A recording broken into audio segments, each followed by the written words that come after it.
Well, it's all about freak offs and a whole lot of baby oil, apparently. Welcome to the show. We're going to get right into it. Diddy, if you haven't heard by now, where have you been? You've been under a rock. Has been arrested on Monday night. Today is Wednesday. Tuesday, he, appeared before a magistrate judge and was denied bail in spite of the defense's attempts to persuade them that he wasn't going anywhere and wasn't much of a threat to society. They still denied his bail. Now, I don't know where to begin, I guess, other than the whole freak off thing. The freak off thing is I'm finding humorous. Right? This is not a funny thing, but watching news reporters and different correspondents actually talk about the case and saying the word freak off is kind of funny.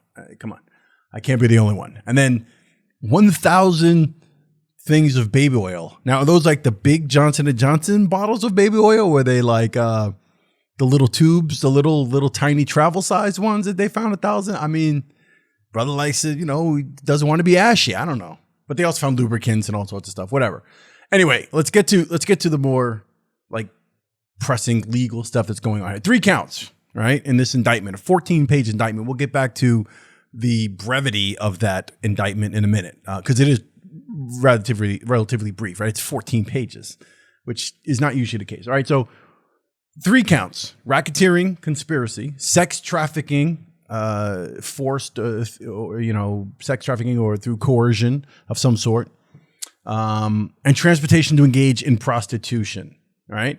Now, the actual indictment doesn't contain a lot of details, right? These are all, it doesn't have a whole bunch of the allegations that have been brought up previously. For example, the idea that there were minors involved, like there were, young ladies that were underage who were plied with various substances, illegal substances, and then coerced into these freak off events and such. So that doesn't really show up here, right? So why is it that this is only a 14-page indictment? And the answer is that more than likely, this indictment is going to be amended. So they will typically do that. It's what's called a speaking indictment. And it can become very detailed and well over 100 pages at some point with all sorts of information put in there and specific details. What's happening at this particular point, so March is when Diddy, this whole thing first kind of like really blew up. And it's been 6 months. So what have they been doing in those 6 months? In those 6 months, they've been basically gathering information, identifying locating witnesses, securing documents, which would include video evidence and such. We saw those 2 raids on his homes. So they've just been gathering and getting everything together. And then as far as witnesses go, you've got Cassie and Little Rod, right? So those were civil cases, but they're still able to appear in this particular case for this particular trial. There is absolutely no time limit on a RICO case, right? So like the assault, sexual assault and assault, like what happened to Cassie in that god awful video, right? That's something that can't be prosecuted now. That doesn't come into this whole thing. But for a RICO case, her testimony and her speaking on events and speaking about incidents and things that took place with Diddy, Love, whatever moniker he's using at this particular point. He's going to have to come up with a new one. I might have some suggestions.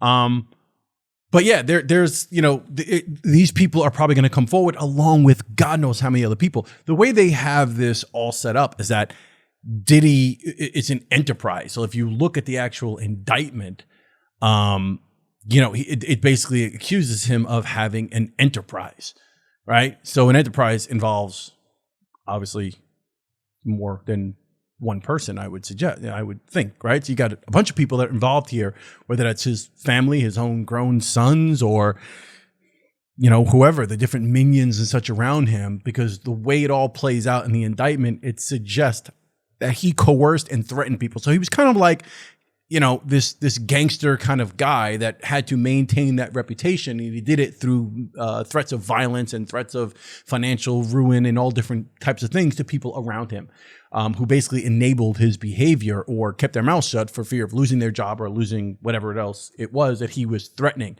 If we look at this, the overview: for decades, Sean Combs, a.k.a. Puff Daddy, a.k.a. P. Diddy, a.k.a. Diddy, a.k.a. P.D., a.k.a. Love, the defendant, Abused, threatened, and coerced women and others around him to fulfill his sexual desires, protect his reputation, and conceal his conduct. To do so, Combs relied on the employees, resources, and influence of the multifaceted business empire that he led and controlled, creating a criminal enterprise whose members and associates engaged in and attempted to engage in, among other crimes, sex trafficking, forced labor, kidnapping, arson, bribery, and obstruction of justice. Now, geez, that just sounds like if we were reading this about some like random gangster somewhere, right? Some other person out there in New York, let's just say, right? Some random guy, Joe Blow. Like, you know, you'd be like, okay, this guy. But this is a major celebrity. This is probably to me, this has to be the biggest celebrity case scandal of all time. I'm going to put it. I mean, the O.J. Simpson case, obviously the level of fame and celebrity and how much the American people adored him.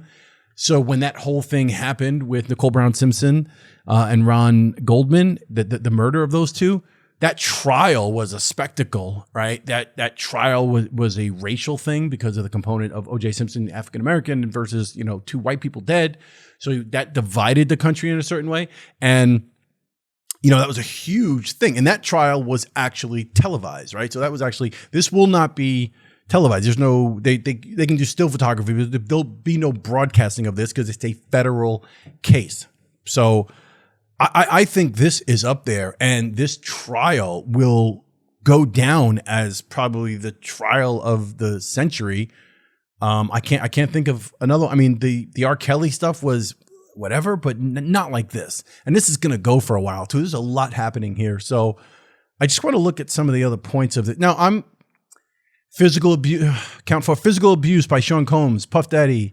The defendant was recurrent and widely known on numerous. Now, we all know that because we saw the video, the 2016 video of Cassie being beaten like a dog.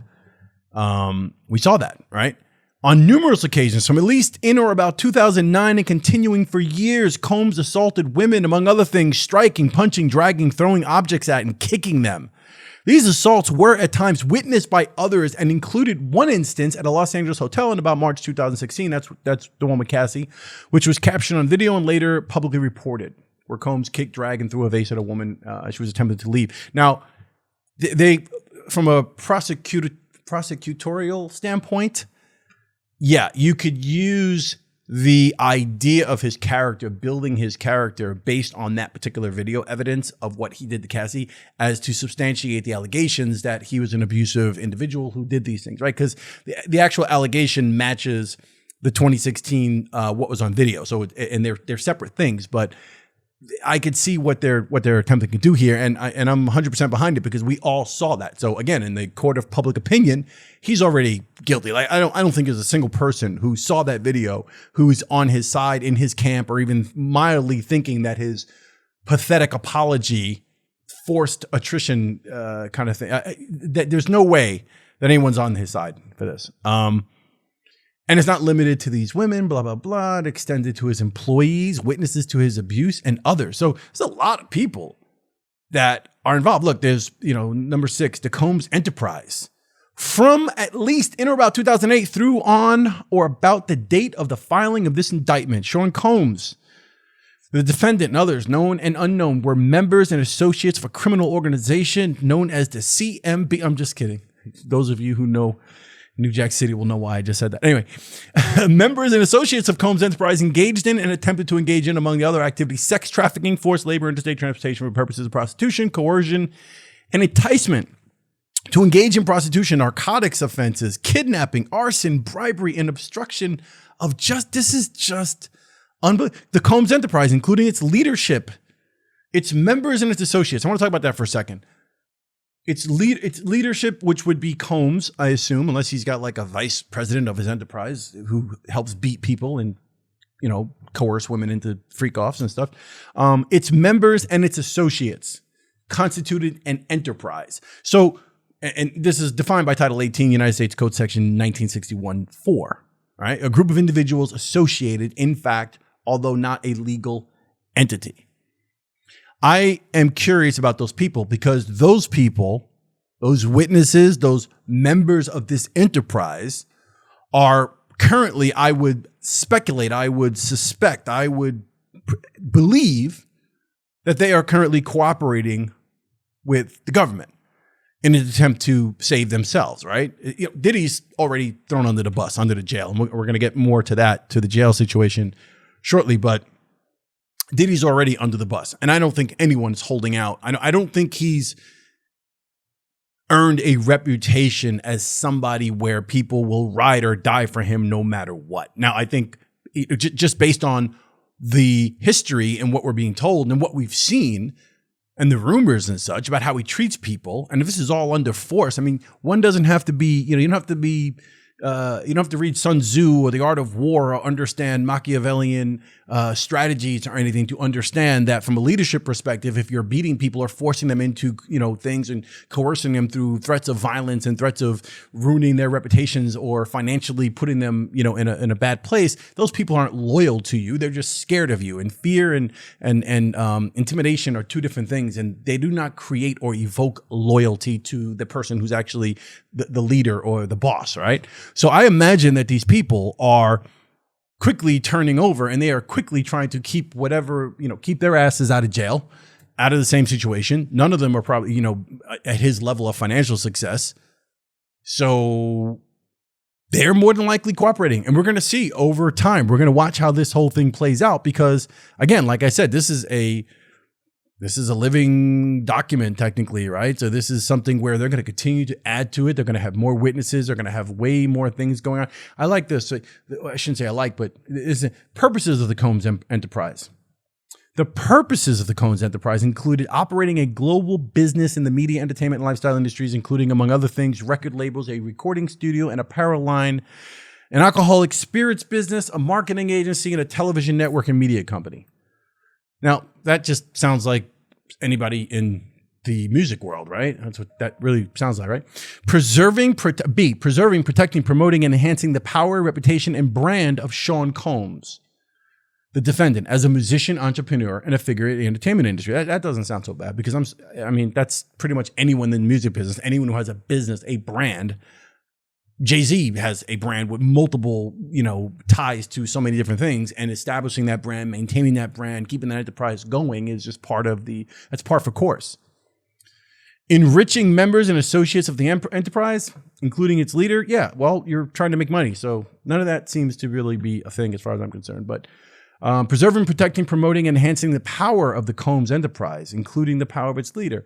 So this is where it gets, fulfilling the personal desires of Combs, particularly those related to Combs' sexual gratification, including through the exploitation of women and the use of commercial sex workers. Now, I'm also going to say that, that's where it starts to get salacious and starts to get the whole freak off thing. And basically this whole thing is about him fulfilling sexual desires and having freak offs and having women procured and oftentimes, or maybe all the time, drugged and either unbeknownst to them, involuntarily drugged or drugged through coercion, whatever methods it was. And then having these parties and having prostitutes, male prostitutes and performances thing. And he's, doing his thing in the corner while it's happening. This is all kind of whatever. But to me, also a lot of that sounds like the life of a rock star. No offense to all the rock stars out there. Like, no offense to people in the music industry or rap stars, whatever. I use rock star to just embody the whole thing of like successful musicians and artists who have the world at their feet. I'm not saying every single one of them is running around with 30 different women in their dressing room. We're not talking Led Zeppelin days, right? Shout out to Led Zeppelin, Robert Plant, and everyone at Jimmy Page. But that just seems par for course. Like, women, your teammates, your managers, your minions go out and find women for you, bring them into the dressing room or into the hotel, and you kind of have fun, right? I don't know if that's much of a crime. It's going to come down to how it was done, who's going to say what, through what means, what evidence they have, right? That's really what it's going to come down to, because I'm thinking both from not only the prosecutorial standpoint, but also from a defense standpoint. Like, okay, well, you're saying I've had, is it a crime to have a bunch of women in my apartment or in my house or in my penthouse in the hotel I'm at and have a whole bunch of people having sex? Is that a crime? I don't know.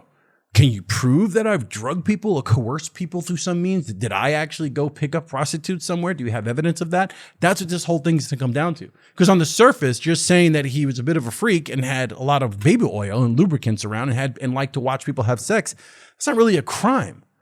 So, and again, let's make it clear. I'm not making light of this. I'm not suggesting there isn't criminal activity here. I'm saying all that stuff has got to be proven, right? And that's what's going to happen. Here we go with the freak off. Members and associates of the Comb enterprise, including high-ranking supervisors, security staff, household staff, personal assistants, and other Combs business employees, facilitated the freak offs. They capitalized that by, among other things, booking hotel rooms for the freak offs, stocking the hotel rooms in advance with required freak off supplies, including controlled substances, baby oil, lubricant, extra linens, and lighting. Cleaning the hotel rooms after the freak-offs and try to mitigate room damage, arranging for travel for victims, commercial sex workers, and Combs to and from freak-offs.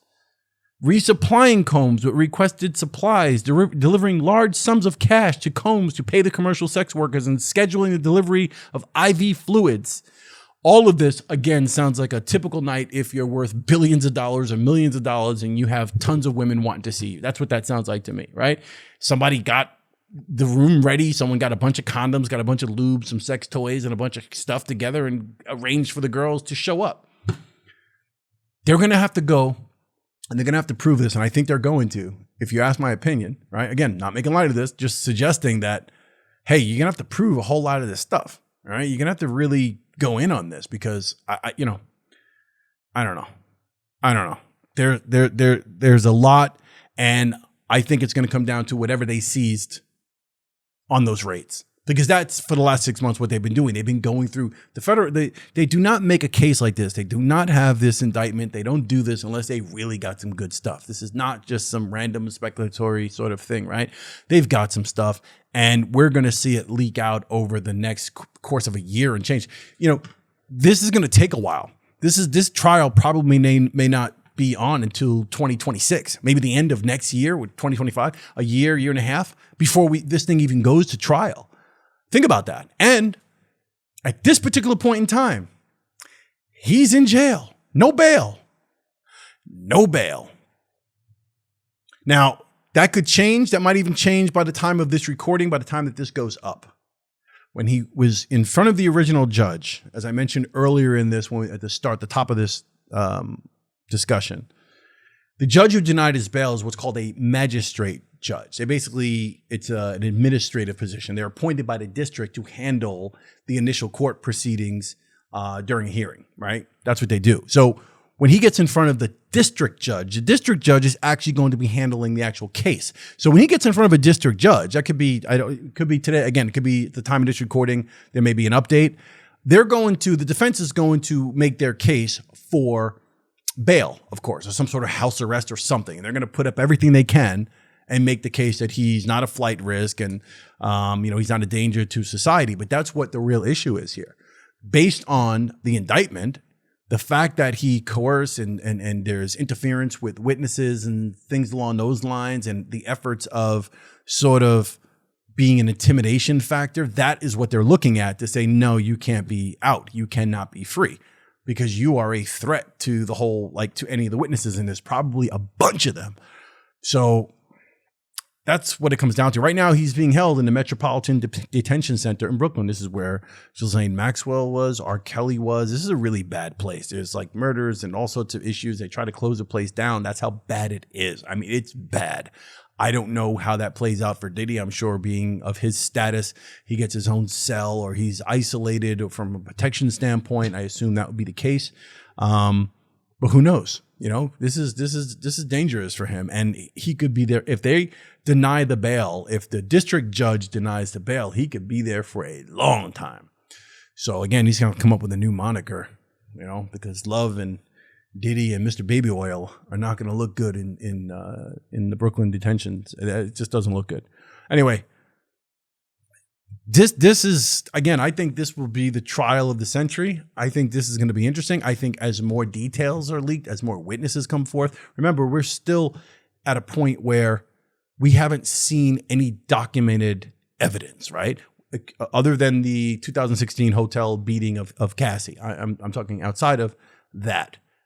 Regards to Little Rod saying he had video evidence, regard to any type of documentation, photographs or anything, we're going to need to see that stuff eventually. It'll leak, it'll come out, it'll be part of the case. We shall see. Again, this trial may not take place for a long time, and they're going to have to supply all that stuff. Who knows? You know, he might have things laced up to the point where I mentioned this previously, where is he an asset of the government? Is he a plant, an industry plant? That's been speculated on plenty of times.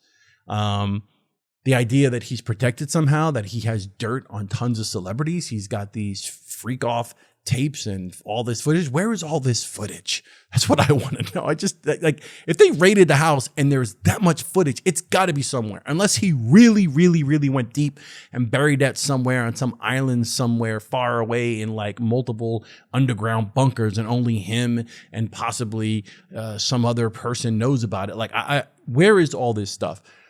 Because that's what the government is currently putting together. They must have some of it. They've got to have some documents, and there's got to be some evidence that's going to really substantiate and make their case, right? That really going to seal it for him. Because a lot of it to me sounds like, well, hey, I didn't go out and get prostitutes. You don't have anything on me. Do you have a wiretap? Is there something, some evidence of where I was on tape, whether it video or audio, where I was actually engaged in a transaction of these things? Do you have me on tape giving ecstasy or whatever drug to women? Do you have me doing these things? Can you prove that I was involved? I mean, I don't know. It's crazy. This is crazy. We'll keep you updated. I mean, I'll render my opinion on this, and I will talk about it over time as more details break. Again, there could be changes. As of the taping that I'm doing right now, there could be changes, and it's possible that he's actually out of jail. I highly doubt it, but we will see. I don't know if there's anything more to say on this. I think I've said everything. Keep watching and watch when they use the word freak off. It's kind of funny, especially depending on the actual correspondent or person using the word, the language, like the anchor who's actually using it. It's kind of funny. All right. Well, that's it. Let me know in the comments below what you think about all this. What do you think? I mean, I'm pretty sure, like I said, most people are against this guy, and rightfully so, after what he did to Cassie, because that was brutal. And it speaks volumes of who he is as a person and who he has been, right? So a lot of this stuff, although I'm saying they're going to need to prove things, a lot of this is pretty much, we're not speculating on his character anymore. If you remember long ago when things first came up, I said, look, we don't have any evidence. This was before the video. But after seeing that, it's pretty much a done deal for me. Definitely a done deal. I think as a celebrity, there's no coming back. Nothing will ever bring him back. That much I can say. Let me know in the comments below what you think. If you haven't subscribed, please subscribe. And I appreciate you, the ones who do subscribe and do comment and interact. Hit that like button. I truly appreciate that. And I will talk to you soon. Peace.